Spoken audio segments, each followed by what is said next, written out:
요한복음 8장 1절부터 11절까지 찾으신 줄 알고 한 절씩 저와 함께 교독하시겠습니다.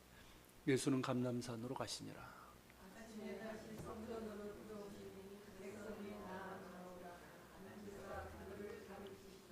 서기관들과 바리새인들이 음행 중에 잡힌 여자를 끌고 와서 가운데 세우고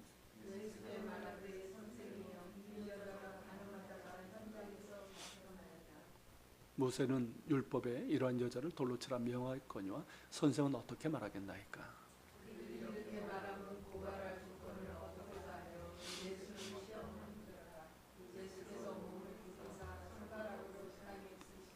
그들이 묻기를 맞이해 아니하는지라. 이에 일어나 이르시되 너희 중에 죄 없는 자가 먼저 돌로 치라 하시고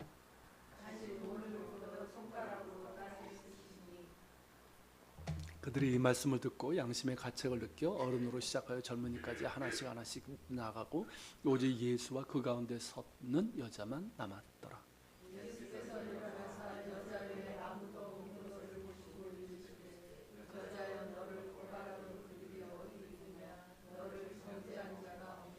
다 같이 대답하되 죄 없나이다. 예수께서 이르시되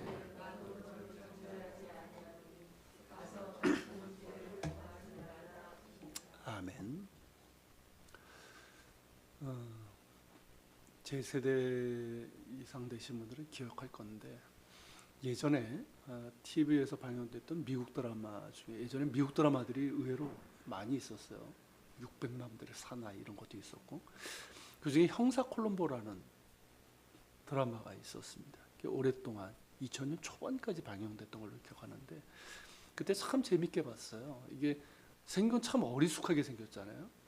형사 콜럼보가. 근데 기가 막힌 추리력 그리고 이제 관찰력으로 사건을 풀어가는 참 재밌게 봤던 그런 기억이 있습니다.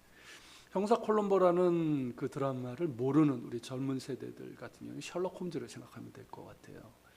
뭐 셜록 홈즈 소설 원작이지만 이걸 토대로 해서 영화 드라마 우리가 좋아하는 로다주로 나오고 이렇게 그랬잖아요. 참 재밌게 봤던 그런 기억이 있는데요.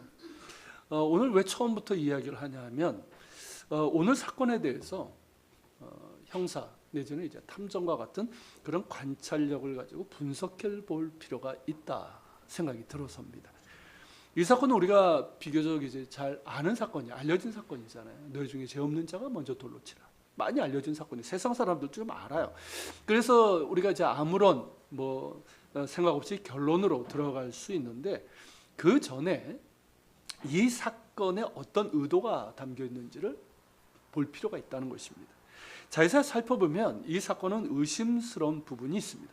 그러니까 조작된 사건이라는 그런 이제 냄새가 난다는 것이죠. 자, 2절에 보면 감람산, 전날에 이제 감람산으로 가셨던 예수님께서 아침에 다시 예루살렘 성전으로 가셔서 많은 사람들을 가르치고 계셨습니다. 그러던 중에 서기관들과 이 바리새인들이 간음한 현장에서 잡힌 여자를 끌고 왔죠. 그리고는 예수님께 선생이여 이 여자가 간음하다가 현장에서 잡혀왔는데 모세 율법에 따르면 이런 여자는 돌로 치라고 명하였는데 선생은 어떻게 말하겠습니까? 라고 묻습니다. 여기서 한번 생각해 보시죠. 좀 이상하지 않습니까? 우선 이 간음한 여인을 한번 봅시다. 이 여자가 간음한 현장에서 잡혀서 끌려왔다고 했는데 여기서부터 좀 이상합니다. 남녀가 불륜을 저지를 때는 은밀한 곳에서 합니다. 이렇게 남에게 발각될 만한 그런 곳에서 하지 않아요. 요즘도 마찬가지잖아요. 소위 러브 호텔 같은 거 말이죠. 흔히 말하는 이제 부적절한 관계. 이 부적절한 관계의 남녀는 언제나 조심스럽게 러브 호텔을 드나듭니다. 예전에 러브 호텔 문제가 한참 생겼을 때 그 뉴스 한번 나온 적이 있었어요. 그때 보니까 이 부적절한 관계에 있는 사람들은 들어가고 나갈 때도 따로따로 나간대요. 그리고 자동차 넘버도 알려주면 안 되니까 넘버 가리고. 왜일까요? 그것이 잘못된 것인 줄 알기 때문입니다. 적절한 관계라면 뭐 숨길 게 있겠습니까? 그렇지 못하니까 숨기고 은밀하게 그 짓을 하는 것이죠. 이들도 그렇지 않았겠습니까? 방문 열어두고 했겠어요? 아무도 없는 발각되지 않을 만한 곳에서 했을 겁니다. 그런데 이 여자가 간음하다가 그 현장에서 잡혔다는 거예요. 요즘처럼 몰래카메라가 있는 것도 아니고 좀 이상합니다. 어쩌다 발각될 수도 있겠지 생각할 수 있지만 앞뒤의 사정을 보면 이건 의도적으로 계획된 범죄라는 것을 우리가 짐작하게 됩니다. 자, 정말 가늠한 현장에서 잡혔다고 하면 남자는 어디에 있습니까? 자, 남녀가 같이 있었을 것인데 그럼 남자도 잡아서 끌고 와야 되는 것 아닙니까? 구약의 율법에 따르면 가늠한 경우는 여자는 물론 남자도 돌로 치는 형벌을 받아야 됩니다. 그런데 남자는 없고 여자만 있습니다. 여기서도 뭐 단순히 남자는 도망갔겠지 생각할 수 있을 거예요. 아무래도 남자가 뭐 좀 더 이제 밀접할 수 있으니까. 그런데 생각해 보십시오. 도망갔다 한들 못 잡았겠습니까? 예수님 당시의 예루살렘은 작았습니다. 서울의 한 동보다도 작아서 인구 5만 정도밖에 안 돼요. 그 코딱지만한 곳에서 도망간 남자 못 찾았겠습니까? 게다가 옷이나 제대로 입고 도망갔겠어요? 거의 알몸으로 도망갔을 것입니다. 알몸으로 도망간 사람 왜 못 잡았겠어요? 충분히 잡을 수 있었습니다. 그런데 남자는 없고 여자만 잡혀서 왔다는 거예요. 무언가 석연치 않습니다. 남자를 의도적으로 도망가게 해주었다, 의도적으로 놔주었다라는 생각이 들게 합니다. 왜 이런 생각을 하게 되냐면 6절의 기록 때문에 그래요. 자, 뭐라고 써 있습니까? 그들이 이렇게 말하면 고발할 조건을 얻고자 하여 예수를 시험함이더라. 자, 여자를 잡아서 예수님을 끌고 온 목적이 순수하지 못했다는 것이에요. 단순히 그 여자를 벌하려는 목적이 아니라 예수님을 고발하려는 목적이었다는 거죠. 즉 서기관과 바리새인들은 처음부터 예수님을 음해하려는 이런 악한 의도를 가지고 이 사건을 조작했다라고 볼 수 있다라는 겁니다. 남자를 매수해서 자기 편으로 만들고 여자 가늠하게 하고 그 현장을 미리 알아놓았다가 현장을 덮쳤고 계획대로 남자는 도망가게 놔두고 여자만 잡아서 데리고 왔다라는 추측입니다. 이것이 무리한 추측이라고 생각되십니까? 저는 그렇게 생각하지 않아요. 가늠한 여인을 예수님께 데려온 서기관들과 바리새인들의 악한 의도를 보면 절대 무리한 추측이라는 생각이 들지 않습니다. 정말 현장에서 잡힌 여자이고 율법대로 처형을 하려면 자기들끼리 하면 되는 거예요. 굳이 예수님께 끌고 올 필요가 없단 말이죠. 게다가 시간적으로 그러합니다. 시간적으로 어떤 상황입니까? 지금 예수님께서 성전에서 많은 사람들과 함께 있을 시간이었습니다.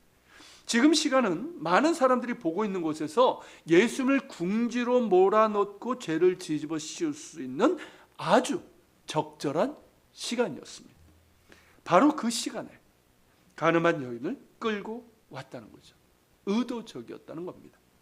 물론 여자는 그것을 몰랐을 겁니다. 그러나 이 사건은 사악한 목적을 가지고 있었던 종교 지도자들과 그들의 사주를 받은 남자에 의해서 저질러진 사건으로 볼 수 있습니다. 자, 이 사연이 이 사건의 전모예요. 물론 성경 기록에는 없기 때문에 추측일 수 있지만 충분한 설득력이 있다고 생각합니다. 뭐 공감을 하십니까? 공감하는 것 같아요. 자, 다음으로는 이 종교 지도자들의 사악한 의도가 무엇인지를 보겠습니다. 가늠한 여인을 잡아온 서기관들과 바리새인들이 예수님께 뭐라고 묻습니까? 자, 이렇게 묻죠. 선생이여, 이 여자가 가늠하다가 현장에서 잡혔나이다. 모세는 율법에 이런 여자를 돌로 치라 명하였거니와 선생은 어떻게 말하겠나이까? 이 말에 어떤 사악함이 담겨 있습니까? 자, 만일 예수님이 모세 율법처럼 자, 이 여자를 돌로 치시오라고 했다면 어떤 일이 벌어질 것 같습니까? 한번 상상해 보세요. 자, 예수님께서 모세 율법대로 이 여자를 돌로 치십시오라고 했다면 어떤 일이 벌어질 것 같은가 하는 거예요. 예수님의 대중적인 인기는 순식간에 사라지고 말 겁니다. 일반 백성들이 예수님을 따랐던 이유가 뭘까요? 그 중에 하나가 예수님이 죄인의 친구였기 때문입니다. 가난한 자들과 함께 있기 때문이에요. 세리와 창기처럼 사회에서 죄인 취급당하고 소외된 사람들, 이들에게 친구로 다가가셨습니다.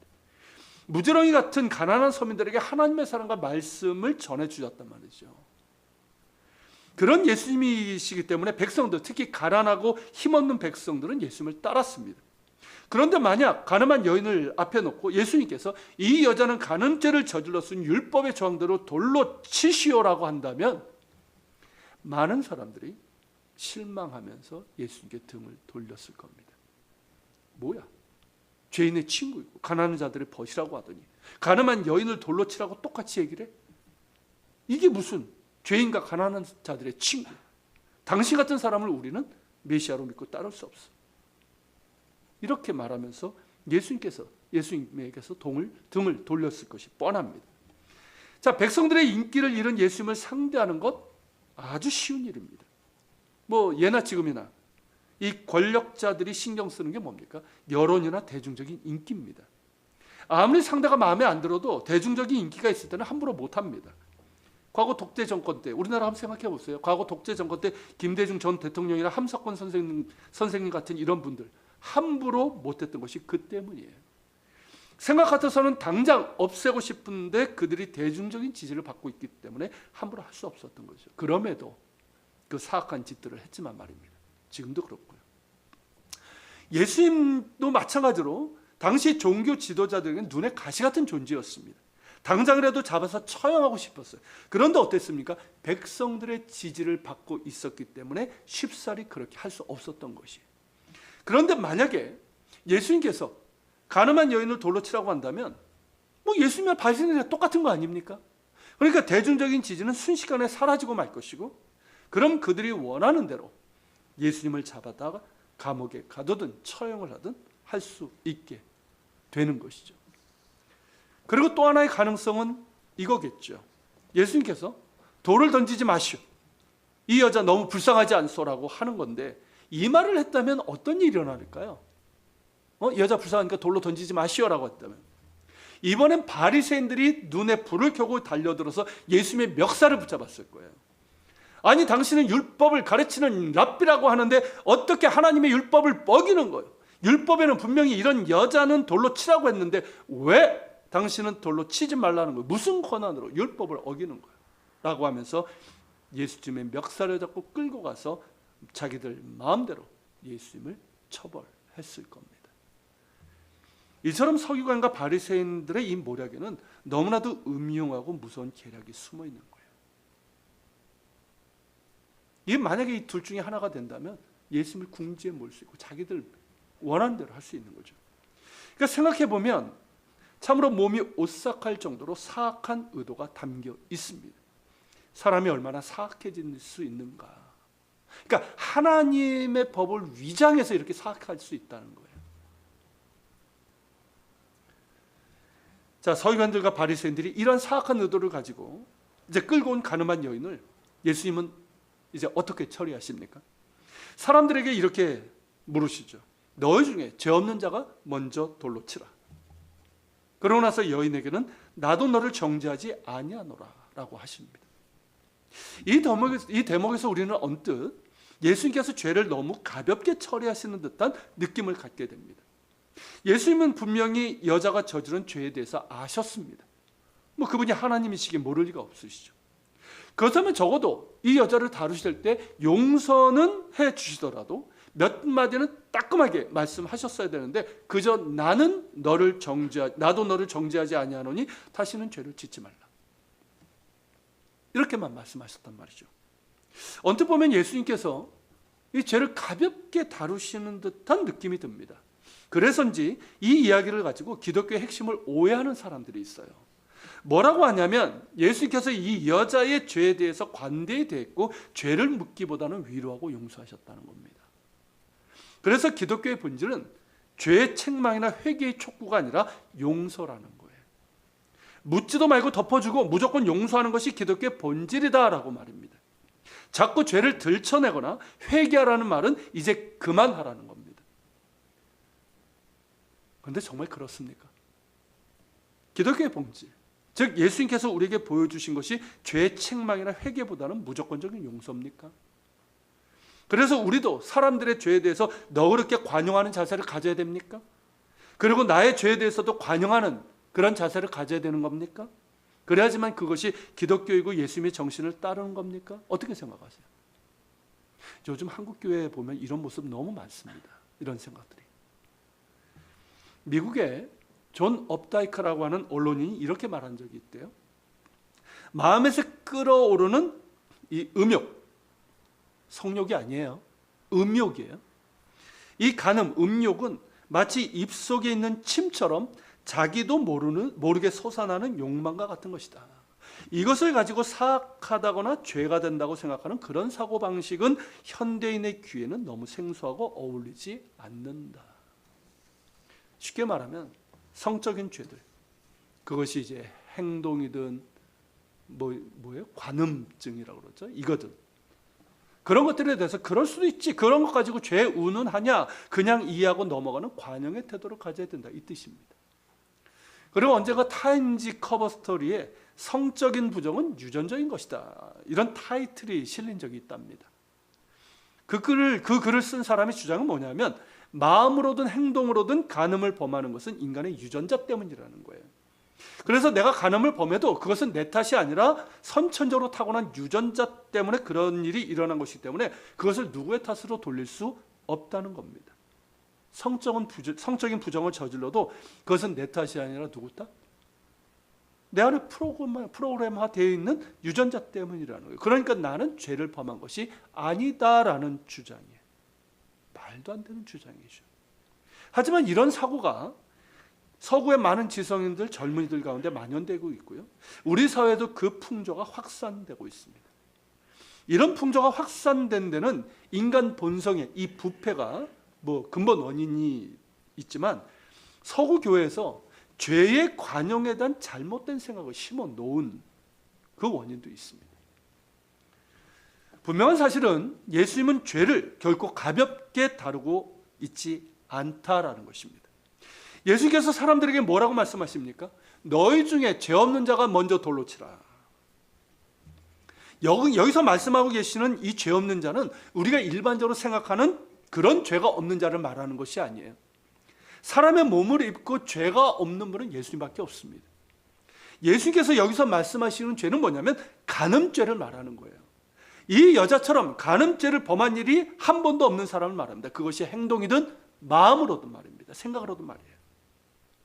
그런 사람이 있다면 나와서 이 여자를 돌로 치라는 겁니다. 자, 우리 생각에는 어떻습니까? 한두 명은 나요 하면서 나올 것 같은데 그렇지 않아요? 아무도 나오지 않았어요. 일반 백성은 물론이거니와 이 악한 의도를 가지고 있는 이 서기관들, 바리새인들조차도 한 명도 나오지 않았어요. 나올 법하잖아요. 왜일까요?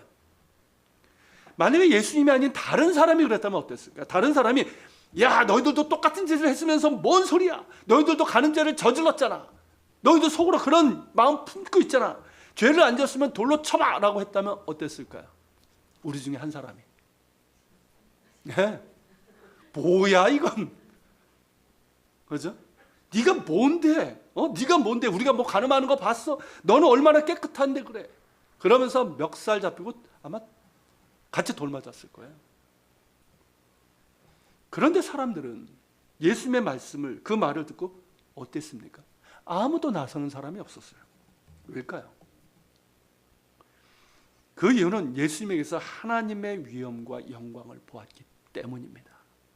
예수님의 말씀에서 하나님의 권위를 본 거예요. 하나님의 말씀에는 능력이 있습니다. 사람의 양심을 찌르는 예리함이 있습니다. 히브리서 4장 12절에 그 말씀이잖아요. 같이 읽어볼까요? 하나님의 말씀은 살아있고 활력이 있어 자유의 날선 어떤 것보다도 예리하여 혼과 영과 및 관절과 골수를 찔러 쪼개기까지 하며 또 마음의 생각과 뜻을 판단하나니. 자, 기록된 하나님의 말씀도 그런 능력이 있는데 하물며 말씀 그 자체이신 성자 하나님이신 예수님의 말씀에 그런 능력이 왜 없겠습니까? 강력한 능력과 권위가 있는 것이죠. 너희 중에 죄 없는 자가 먼저 돌로 치라. 그 한마디 말씀이 주변에 있던 모든 사람들의 양심을 깊이 찌르고 들어간 거예요. 모두가 가책을 받았습니다. 예수님 앞에서 다 까발려진 듯한 느낌을 가졌을 거예요. 숨길 수가 없는, 홀딱 벗은 느낌, 벗겨진 그런 느낌이죠. 숨길 수가 없어요. 그렇기 때문에 아무도 나설 수 없었고 돌을 던질 수 없었던 겁니다.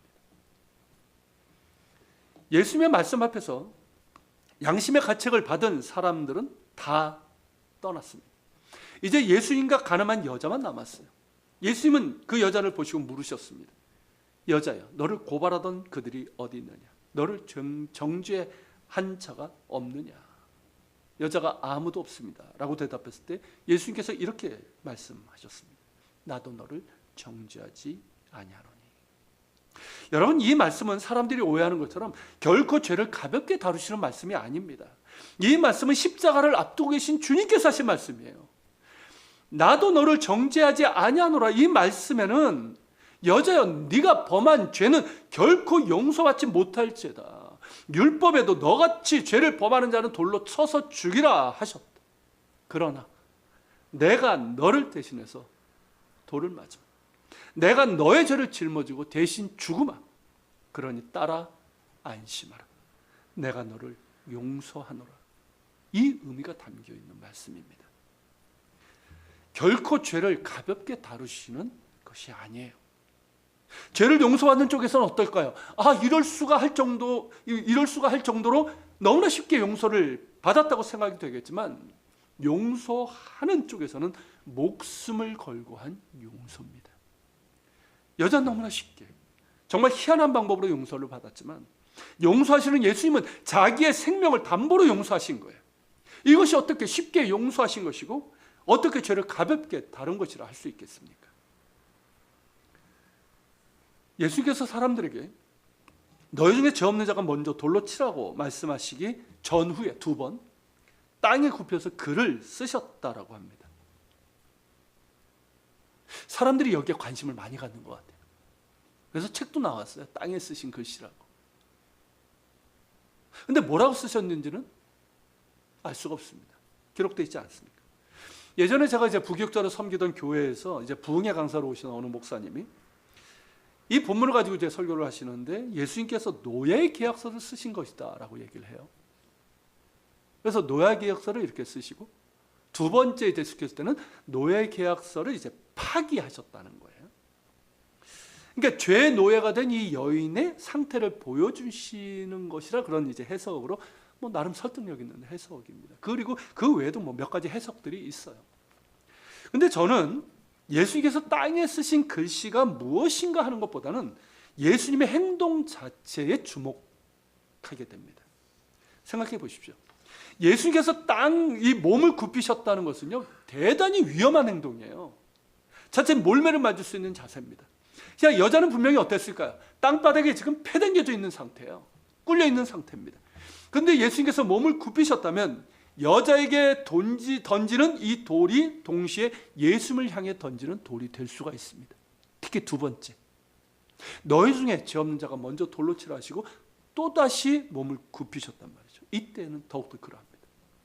사람들이 만약에 돌을 던졌다면 예수님도 같이 돌을 맞게 됩니다. 대단히 위험한 행동이에요. 그럼에도 불구하고 예수님께서 몸을 굽히셨다는 것은 이미 마음속으로 이 여자를 위해서 대신 돌을 맞을 각오가 있으셨다라는 것을 의미합니다. 사람들이 설령 돌을 던졌더라도 예수님은 자신의 몸으로 여자를 덮고 대신 돌을 맞으셨을 것입니다. 죄인들을 위해서 십자가를 지었던 예수님이시기에 저는 그렇게 믿습니다. 예수님께서는 지금도 자신의 목숨을 걸고 이 여자를 용서하고 계시는 거예요. 그러니까 목숨을 건 용서예요. 이것이 어떻게 죄를 가볍게 다루는 것입니까? 여러분, 우리가 받은 용서가 바로 이런 용서예요. 우리 편에서는 너무 쉽게 용서를 받았다고 생각할지 모릅니다. 우리가 죄 용서받기 위해서 한 것이 뭐가 있습니까? 여러분, 뭐 하셨어요? 죄를 용서받기 위해서 하신 게 뭐가 있어요? 1,000만 원을 갚았습니까? 뭘 하셨습니까? 죄 회개한 것밖에 없어요. 하나님께서 우리에게 요구하신 것 딱 그거밖에 없었어요. 그래서 우리 편에서는 너무 쉽게 죄 용서 받았습니다. 그래서 죄를 가볍게 생각할지도 모릅니다. 별로 실감이 나지 않을지도 모릅니다. 하지만 하나님 편에서는 엄청난 대가를 치르면서 주신 용서입니다. 자기 외아들을 희생시키면서 주신 용서입니다. 예수님의 입장에서는 자기의 생명을 내어주시고 하신 용서예요. 이것이 어떻게 쉬운 용서겠습니까? 사랑하는 여러분, 우리가 받은 용서가 어떤 용서인지를 분명히 알아야 됩니다. 그것을 알아야지 하나님의 은혜를 값싼 은혜로 만들지 않습니다. 여러분, 값싼 은혜가 뭡니까? 죄를 가볍게 여기고 죄 범하는 것을 대수롭지 않게 여기는 것, 이게 값싼 은혜로 만드는 행동이란 말이죠. 사람들이 왜 하나님의 은혜를 값싼 은혜로 만드는지 아십니까? 왜 내가 용서받았다고 하면서 자꾸만 죄를 가볍게 여기고 계속 반복해서 그렇게 죄를 짓는 걸까요? 아무렇지도 않게 세상 속에서. 왜 이렇게 하나님의 은혜를 값싼 은혜로 만드는 걸까요? 자신이 받은 용서가 어떤 용서인지를 깊이 깨닫지 못하기 때문입니다. 십자가의 용서에 대한 감격이 없기 때문에 그래요. 자신이 받은 용서가, 내가 받은 용서가 주님의 목숨과 맞바꾼 용서라는 것을 안다면 어떻게 죄를 가볍게 여길 수 있습니까? 어떻게 쉽게 죄의 길로 그렇게 갈 수 있겠어요? 물론 우리에게는 뿌리 깊은 죄성이 남아 있어서 죄를 범할 수 있습니다. 그게 우리의 연약함이에요. 하지만 우리 안에 용서의 은혜가 깊이 있다면 우리는 결코 쉽게 죄의 길로 가지 못합니다. 그렇게 뻔뻔하게 그러지 못해요. 여자에게 예수님께서 이 여자를 보내기 전에 뭐라고 하십니까? 가서 다시는 죄를 범하지 말라. 이제 너는 용서받았으니 더 이상 죄 짓는 생활 계속하지 말라는 거예요. 예수님께서 우리의 죄를 용서하시면서 우리에게 원하시는 게 뭘까요? 다시 죄 짓지 말라는 것입니다. 그러나 우리의 실제적인 모습은 용서받았지만 또 죄를 범합니다. 우리의 뿌리 깊은 죄성이 있기 때문이죠. 그렇습니다. 누구나 또 죄를 범할 수 있습니다. 하지만 용서의 은혜를 아는 사람은 쉽게 죄를 범하지 못합니다. 반면 쉽게 받았다고, 쉽게 용서받았다고 생각하는 사람은 쉽게 그 죄로 돌아갑니다. 죄를 용서받은 이 여자는 그 후에 어땠을까요? 어떻게 살았을까요? 또다시 죄를 범했을까요? 또다시 간음의 죄를 저지르며 타락한 생활을 했을까요? 그렇지 않았을 겁니다. 죄로 인해서 죽을 뻔한 상황에서 지금 용서받은 이 여자 아닙니까?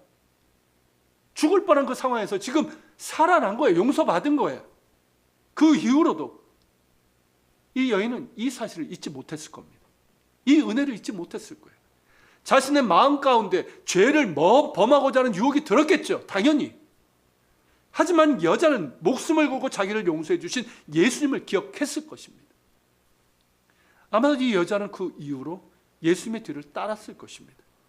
예수님께서 십자가에 달리셨을 때 그 현장에 있었을 거예요. 십자가에 달리신 예수님을 보면서 여자는 예전에 자신을 용서해 주시기 위해서 목숨을 거셨던 예수님을 보았을 거예요.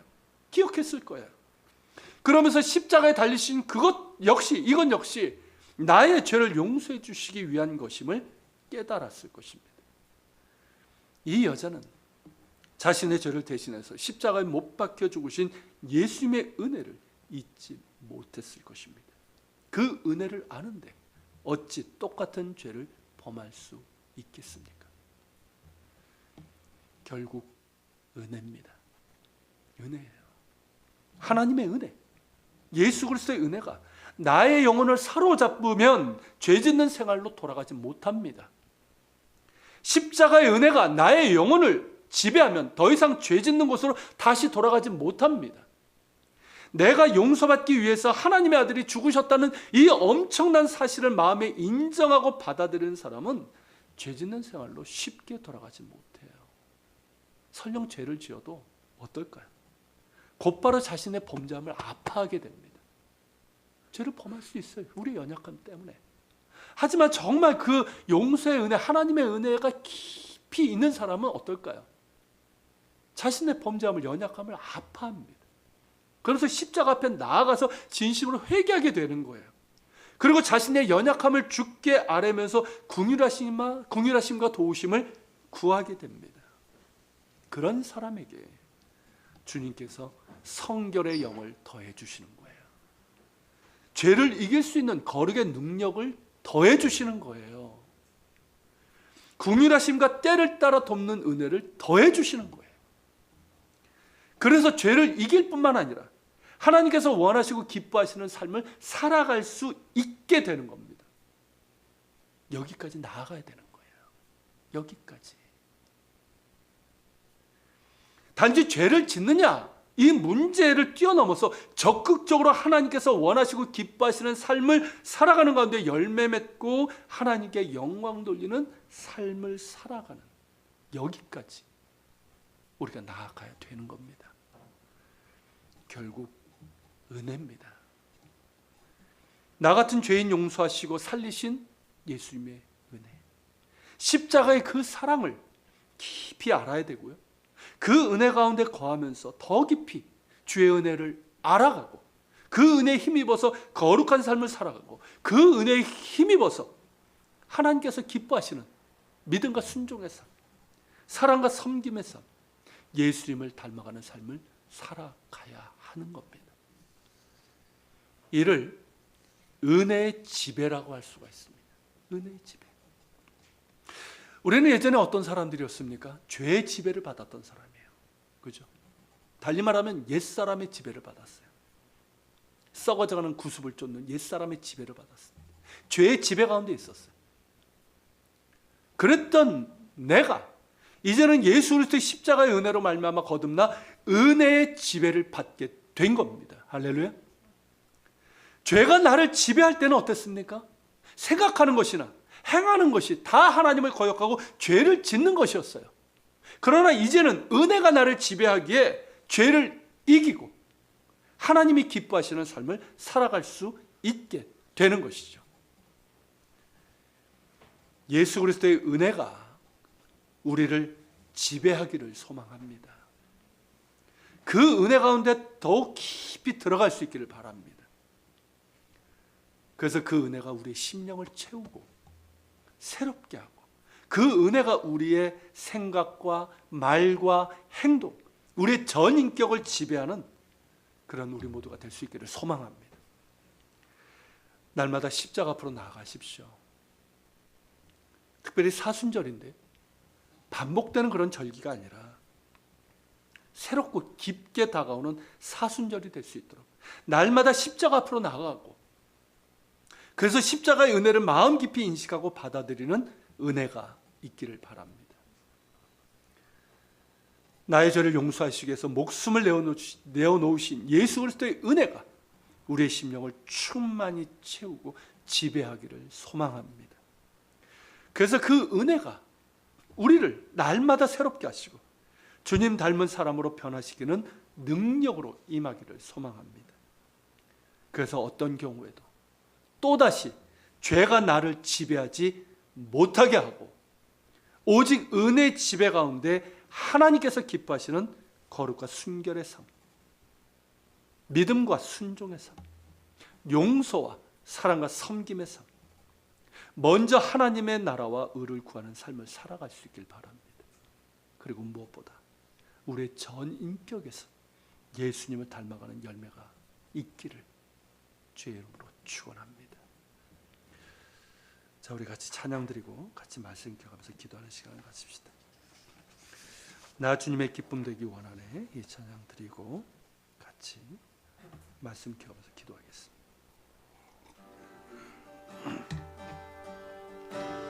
나 주님의 기쁨 되기 원하네. 내 마음을 새롭게 하소서. 새 부대가 되게 하여 주사 주님의 빛 비추게 하소서. 내가 원하는 한 가지 주님의 기쁨이 되는 것.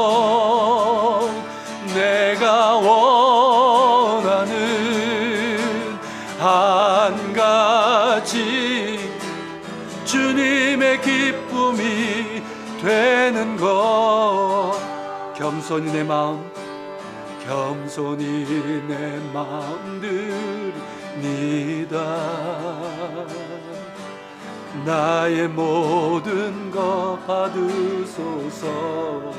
나의 맘 깨끗해 나의 맘 깨끗게 하여 주사. 아멘.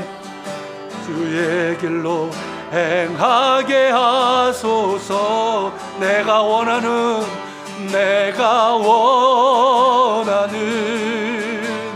한 가지 주님의 기쁨이 되는 것, 내가 원하는 한 가지 내 기쁨이 되는, 내가 원하는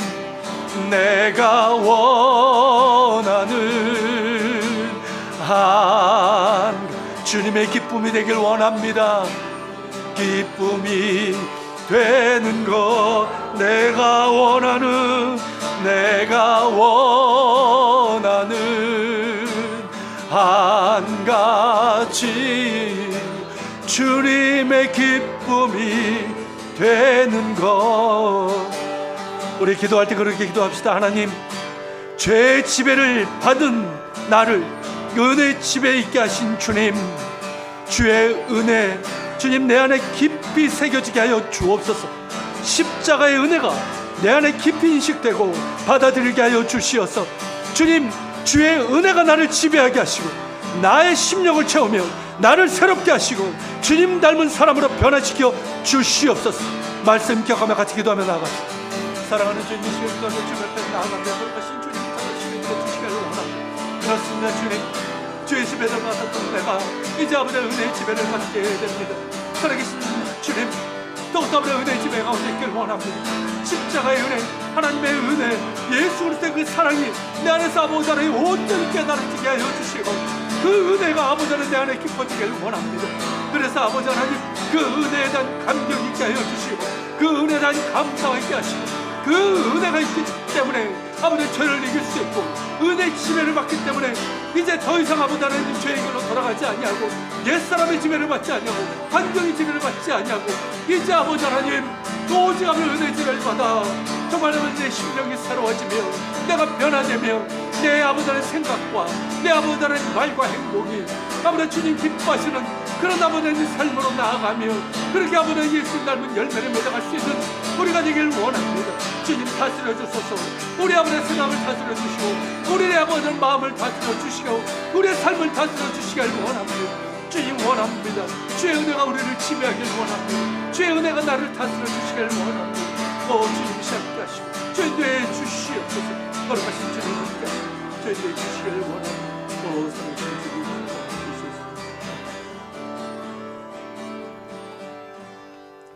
주시옵소서. 사랑하는 주님, 더 이상 죄의 지배 가운데 있게 하지 않게 하여 주옵소서. 은혜의 지배 가운데 있게 하여 주옵소서. 더 이상 값싼 은혜로 만드는 저들의 연약함 없게 하여 주옵소서. 죄를 가볍게 여기지 않게 하시고 또 반복하고 반복하는 그런 모습이 없게 하여 주옵소서. 우리의 연약함을 아십니다. 그리고 우리도 압니다. 그러게 주님 십자가 앞으로 나아갑니다. 주의 은혜 앞으로 나아갑니다. 주님, 우리를 붙잡아 주소서. 십자가 앞에 나아갈 때마다, 말씀과 기도로 나아갈 때마다 십자가의 은혜가 우리 가운데 깊이 인식되고 젖어들게 하여 주옵소서. 온전히 예수 그리스도의 그 은혜가 우리의 심령을 충만히 채우고 지배하길 원합니다. 그래서 그 은혜가 나를 날마다 새롭게 하시고 변화시켜 주님 닮은 사람으로 만들어가는 그런 능력이 되길 원합니다. 주님, 다스려 주시옵소서. 내 생각을 다스려 주시고 내 말을 다스려 주시고 나의 행함을, 내 인격을 다스려 주시옵소서. 오직 은혜의 지배 아래 있길 원합니다. 주님, 오늘도 주님의 은혜 감사하며 예물을 드립니다. 10의 1조를, 감사의 예물을, 주일의 예물을, 선교의 예물을 주께 드립니다. 흠양하여 주시고 그런 이들에게 크신 은혜를 베풀어 주시옵소서. 이것이 쓰여지는 곳마다 주의 영광이 나타나게 하여 주옵소서. 이제는 우리 주 예수 그리스도의 은혜와 아버지 하나님의 그 크신 사랑과 성령님의 감화감동 교통 역사하심이 더 이상 죄의 지배, 옛사람의 지배, 환경의 지배 가운데 있지 아니하며 오직 은혜의 지배, 그 가운데 있길 원하는 우리 모든 지체들 머리 위, 우리 예한교회와 이 땅에 있는 교회들, 조국 대한민국과 북한 땅 이스라엘 땅 위에 세계 곳곳에서 복음을 전하는 선교사들과 박해적에 있는 그리스도인들 머리 위에 함께 하시기를 간절히 축원하옵나이다.